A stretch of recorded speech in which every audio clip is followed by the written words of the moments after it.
नमस्कार. मधले काही दिवस काही कारणामुळे मला व्हिडिओज करता आले नाहीत. त्यामुळे अपलोड झाले नाहीत. पण आता पुन्हा हळूहळू व्हिडिओ करायला सुरुवात करणार आहे.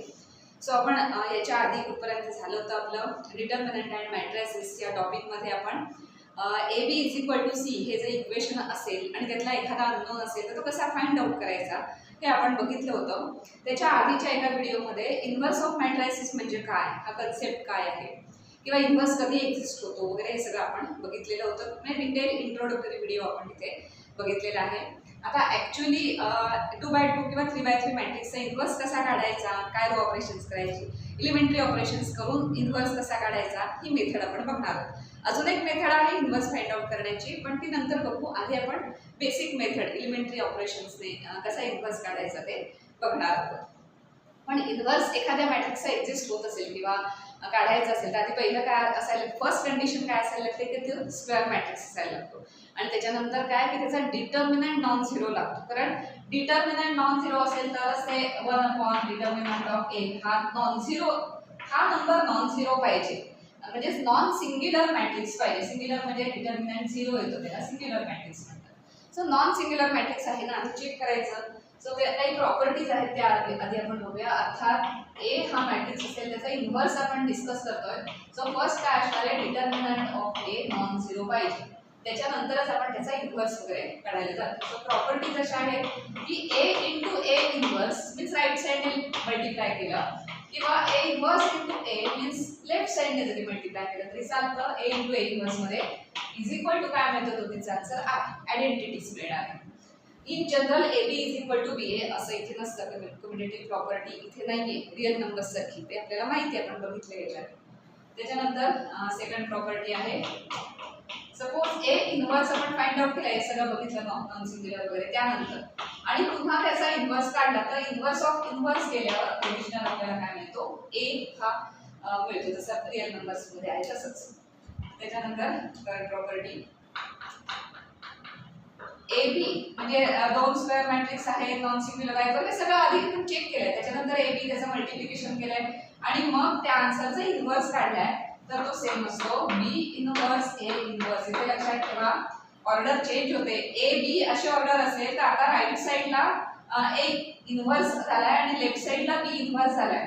ए इन्व्हर्स बी इन्व्हर्स असं त्याचा आन्सर आलेला नाही आणि हे दोन्ही सेम नसतात हे आपल्याला माहिती आहे.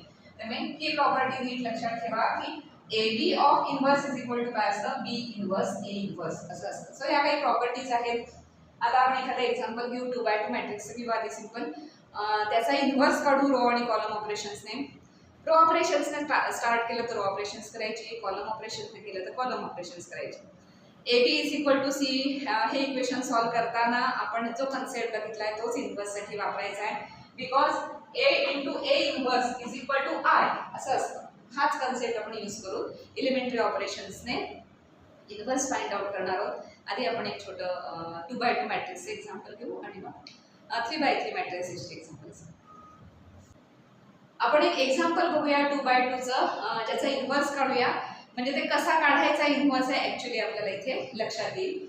सो दिलेलं आहे find inverse of A is equal to 7 5 4 3. So या मॅट्रिक्सचा इन्व्हर्स काढायचा आहे. पण सगळ्यात पहिली स्टेप काय करायची की तो नॉन सिंग्युलर आहे ना चेक करायचं. इन्व्हर्स वगैरे काढून पुढे कशा स्टेप्स आहेत, कसं यूज करायचं तर ते सगळं बघू नंतर. पण सगळ्यात पहिली स्टेप काय करायची की तो नॉन सिंग्युलर आहे ना चेक करायचं. म्हणजेच त्याचा डिटर्मिनंट नॉन झिरो आहे ना बघायचं. बिकॉज नॉन झिरो डिटर्मिनंट असेल तरच त्या स्क्वेअर मॅट्रिक्सचा इन्व्हर्स एक्झिस्ट होतो. हा बेसिक कन्सेप्ट आहे. सो फर्स्ट आपण चेक करणार की whether it is non singular or not. So determinant of A is equal to determinant of 7 5 4 3. आता इझी आहे आपल्याला डिटर्मिनंट कसं काढायचं माहिती आहे. 7 into 3 21 minus 5 into 4 20. याचा किती नंबर येतोय एवढा आपल्याला महत्त्वाचं नाही आहे. तो झिरो नॉन झिरो येतोय ना एवढंच आपल्याला महत्त्वाचं. So here determinant of A is non zero. So we can find out inverse. कारण इन्व्हर्स एक्झिस्ट होतो. जर डिटर्मिनंट नॉन झिरो असेल तर त्या मॅट्रिक्सचा इन्व्हर्स एक्झिस्ट होतो. सो आपण हे चेक केलंय. आता आपण याचा इन्व्हर्स काढायचं. आता इन्व्हर्स कसा काढायचा तर ते आपण त्या इन्व्हर्स ऑफ मॅट्रिक्स ह्या व्हिडिओमध्ये नीट बघितलेलं आहे. A into A inverse is equal to I हे जे इक्वेशन आहे ते यूज करणार आहोत. So we know that A into A inverse is equal to I. हे इक्वेशन आपल्याला माहिती आहे. या इक्वेशनचा यूज करायचा. म्हणजे काय होणार, हा A आपल्याला इथे दिलेला आहे. सो A चं कन्वर्जन आपण I मध्ये करणार. मग A inverse is equal to I काहीतरी एक वेगळाच फॉर्म होणार. So I into A inverse means A inverse आणि मग inverse आपल्याला तो मॅट्रिक्स इथे मिळणार. त्यामुळे A into A inverse is equal to I हे इक्वेशन यूज केल्यामुळे आपल्याला जर हा A I मध्ये करता आला तर त्याच वेळेला I काय होणार आहे, चेंज होत जाणार आहे. जो चेंज झालेला असेल मॅट्रिक्स तोच म्हणजे काय असणार आहे, A इन्व्हर्स असणार आहे. सो आपण या मेथडने जायचंय. त्यासाठी एलिमेंटरी रो ऑपरेशन्स किंवा कॉलम ऑपरेशन सेपरेट करणार. अजून एक मेथड आहे इन्व्हर्स फाइंड आउट करण्याची, पण ती आपण नंतर बघू. आधी आपण ही बेसिक मेथड बघणार आहोत आणि त्याने हे सॉल्व्ह करणार. So we know that A into A inverse is equal to I. That implies A means I is 7, 5, 3 into A inverse is equal to I means काय आणणार इथे आता 2/2 चा आयडेंटिटी मॅट्रिक्स. सो हा आता जसं आपण AB is equal to C मध्ये सॉल्व्ह केलं होतं तेव्हा मी असं म्हटलं होतं तिथे पण I करावा लागायचा बघा तो मॅट्रिक्स. तर तो I करताना एक रूल आहे, त्या रूल प्रमाणेच जा. म्हणजे काय की फर्स्ट काय करायचं, A11 पोझिशनचा जो नंबर आहे तो 1 करायचा. आता आपल्याला हा A काय करायचा आहे, A हा आयडेंटिटी मॅट्रिक्स मध्ये ट्रान्सफर करायचा आहे. सो जो आयडेंटिटी मॅट्रिक्स मीन्स काय 1 0 0 1 असं तो करायचा. आता रो ऑपरेशन्स करून आपण ते सगळे ऍडजस्ट करणार नंबर. त्याचा या 7 चा 1 करणार, 4 चा 0 करणार वगैरे असं. त्याच वेळेला हे डिस्टर्ब होणार आणि एक नवीन मॅट्रिक्स तयार होणार. सो कुठल्या ऑर्डरने द्यायचं तर फर्स्ट A11 पोझिशनचा 1 करायचा, देन बिलो डायगोनल एलिमेंट जे आहेत त्या कॉलम मधले ते सगळे 0 करायचे. आता इथे एकच एलिमेंट आहे, जे जेवढे असतील तेवढे ते सगळे 0 करायचे. म्हणजे फर्स्ट कॉलम ऍडजस्ट झाला की सेकंड कॉलमला जायचं. मग सेकंड कॉलमला जाताना अगेन डायगोनल एलिमेंट फर्स्ट 1 करायचा आणि बिलो डायगोनल एलिमेंट सगळे 0 करायचे. असे सगळे कॉलम झाले की त्यानंतर अपर डायगोनल एलिमेंट म्हणजे अपर ट्रायंग्युलर एलिमेंट जे आहेत ते नंतर 0 करायचे. आणि ह्याच मेथडने ह्याच रूलने जा, म्हणजे तुमचं मिनिमम स्टेप्समध्ये तो A इन्व्हर्स येईल तुम्हाला आणि कुठेही चुकणार नाही. कारण काय होतं, आपण फर्स्ट नंबर 1 केला आणि पुन्हा कुठल्या तरी एखाद्या ऑपरेशनमध्ये तो डिस्टर्ब झाला तर मग काय उपयोग आहे. पहिला आपण 1 करून घेतला, परत तो काहीतरी दुसराच नंबर झाला. तसं होऊ नये म्हणून या ऑर्डरने जा, म्हणजे ते तुम्हाला इझी होईल. सो आता हा नंबर 1 करायचा आहे, रो आपण त्याच्यासाठी R2 यूज करू शकतो. हा 7 नंबर आहे, हा 4 आहे, डायरेक्ट होणार नाही. सो 4 into 2 केलं तर 8 होईल. 7 - 8 मीन्स -1 येईल. सो एका वेळेला एकाच नंबरचा विचार करायचा, बाकीचे नंबर जसे होतील चेंज तसे होऊ देत, त्याच्याकडे बघायचं नाही, ते जसे होतील तसे होऊ देत. फक्त हा नंबर 1 करायचा आहे, त्यासाठी काय रो ऑपरेशन करायला लागेल किंवा काय कॉलम ऑपरेशन करायला लागेल एवढाच विचार करायचा आणि त्याला 1 करून टाकायचं. हा 1 करायचा आहे, तो 7 - 8 इज इक्वल टू -1 इथपर्यंत आपल्याला शक्य आहे करणं. पण -1चं +1 कधी करता येईल, कारण -1 ने आपण 2 ला मल्टिप्लाय करू शकतो इथे ही रो ऑपरेशन्स करताना. त्यामुळे ते त्या स्टेजला ते आपल्याला करता येईल. त्यामुळे आपण आधी फर्स्ट काय करणार, R1 - 2R. So R1 - 2R2 ही फर्स्ट ऑपरेशन करूया. जी रो चेंज होणार असते त्याला आपण फर्स्ट लिहितोय. सो इथे फक्त R1 चेंज होणार आहे, R2 तशीच राहणार आहे. त्यामुळे R2 लिहून घेऊया आधी तशीच. A inverse is equal to R2 as it is 4 3 0 1. जे ऑपरेशन्स आपण लेफ्ट साइडला करतो तीच ऑपरेशन सेम राईट साइडला करावी लागतात, माहिती आहे आपल्याला. R1 - 2R2 पहिलाच एक्झाम्पल आहे, सो आपण लिहूया सगळं. 7 - 8 here 5 - 3 into 2 6 1 - 0 इथे आणि 0 - 1 into 2 means -2. So that implies काय झाला तो matrix -1 - 1 4 3. A inverse is equal to 1 - 2 0 and 1. या मॅट्रिक्सकडे फक्त लक्ष ठेवायचं. ह्या मॅट्रिक्स आपल्याला आयडेंटिटी करायचं आहे, त्यावेळेला जो हा मॅट्रिक्स जसा चेंज होईल तसा होऊ देतो चेंज.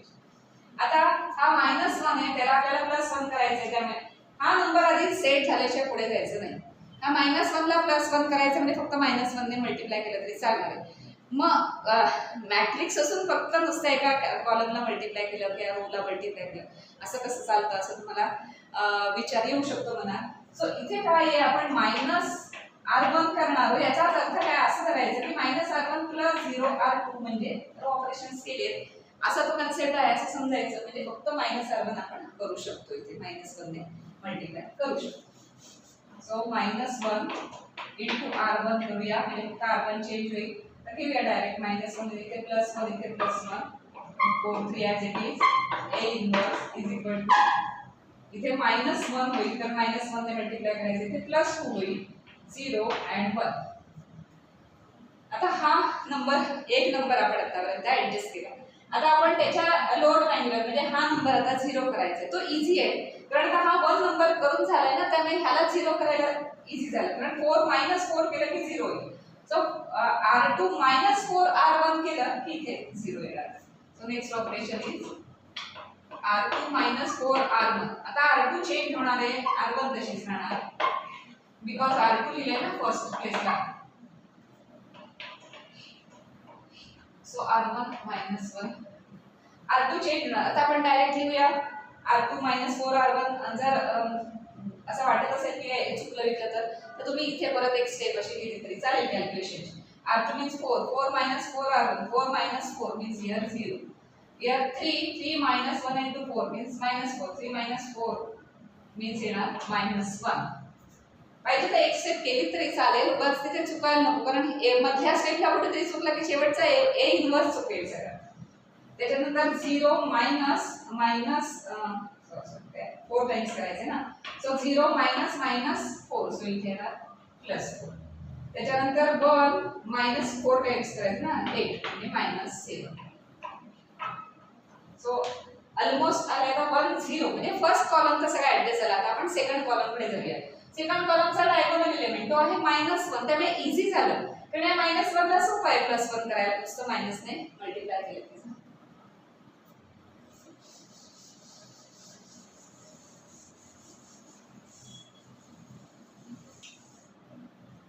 आता आपली नेक्स्ट स्टेप ह्याला 1 करण्याची असेल त्यासाठी मायनसने फक्त मल्टिप्लाय केलं ते झालं. सो नेक्स्ट इज -R2 हे फक्त आता R2 चेंज होणार आहे. That implies 1 R1 as it is 0 + 1 A inverse is equal to R1 तशीच -1 2 and R2 चेंज होणार -4 and +7.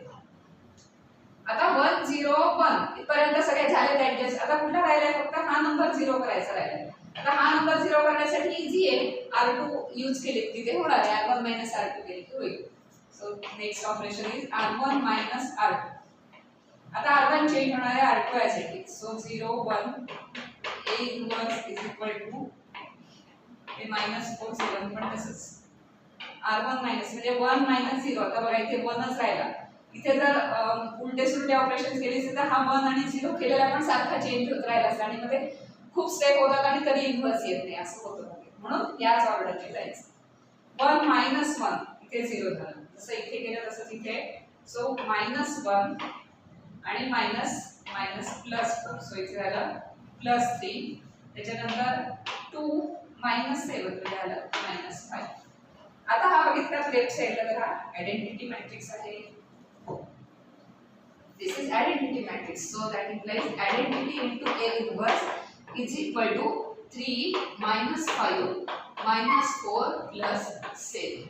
But identity into inverse काय आहे? नुसतं इन्व्हर्स आहे, दोन्ही सेमच आहेत ना, कारण आयडेंटिटीने मल्टिप्लाय केलं नाही केलं तरी काय सेमच आन्सर येतं. That implies A inverse is equal to 3 - 5 - 4 7.